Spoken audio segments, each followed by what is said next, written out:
அனைவருக்கும் என் இனிய காலை வணக்கம். என் பெயர் ஆவி தர்ஷனா. நான் 8ஆம் வகுப்பில் 2ஆம் பிரிவில் படிக்கின்றேன்.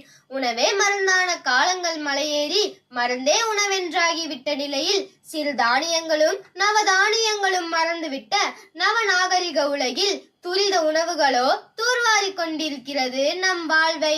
ஆம், புத்தம்புது நோய்களுக்கு புது வாசல் திறந்து வைக்கிறது வெகு துரிதமாய் துரித உணவுகள். அன்றோ தனியொரு மனிதனுக்கு உணவு இல்லையெனில் அஜகத்தினை அழிக்க சொன்னான் பாரதி. இன்றோ உணவின்றியே அழிந்து கொண்டிருக்கிறது இவ்வுலகம். இன்று அக்டோபர் 16 உலக உணவு தினம். இந்நாளில் உலக உணவு நாள் பற்றிய ஒரு கவிதை உங்கள் முன். ஏரோடு போர் தொடுத்து நீரோடு சேரமைத்து ஊரோடு ஒன்றுழைத்து பாருக்கெல்லாம் உணவளித்தவன் விவசாயி. விவசாயி இல்லையேல் உணவும் இல்லை, உணவு இல்லையேல் இவ்வுலகம் இல்லை. பசித்தவருக்கு உணவு அமிர்தம், பசி இல்லாதவனுக்கு உணவு வெறும் அன்னம். தன் பசி பொறுத்து பிறர் பசி ஆற்றுபவர் கடவுள். பிறர் பசி எண்ணாது தன் பசி ஆற்றுபவர் மனிதர்.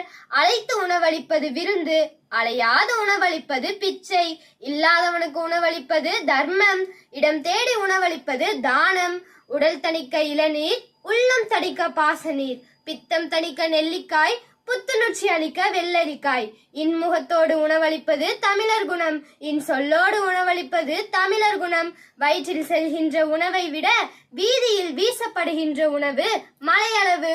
உண்ணும் உணவை வீணடிக்காதீர், மிஞ்சும் உணவை பகிர்ந்தளிப்பீர். உணவே மருந்தென்று வாழ்வோம், மருந்தே உணவென்ற நிலையை மாற்றுவோம். ஊட்டச்சத்து உணவை உண்போம், உடல் நலத்தை பேண முயல்வோம். கிடைக்கின்ற உணவை அமிழ்தமாய் அகமகிழ்வோடு உண்போம். உணவு மதிப்பவர்களிடம் அதிசய பொருளாகவும் மதிக்காதவர்களிடம் வீசும் பொருளாகவும், இருக்கின்றவர்களுக்கு எல்லா வகையாகவும் இல்லாதவர்களுக்கு ஒரு வேளையாகவும், சரியாக உண்பவர்களுக்கு மருந்தாகவும் நன்கு உண்பவர்களுக்கு எல்லாமாகவும் திகழ்கிறது. உணவை வீணடிக்காதீர்கள், உணவளிப்போம், உயிர் காப்போம். அனைவருக்கும் என் இனிய உலக உணவு தினம் நல்வாழ்த்துக்கள். நன்றி.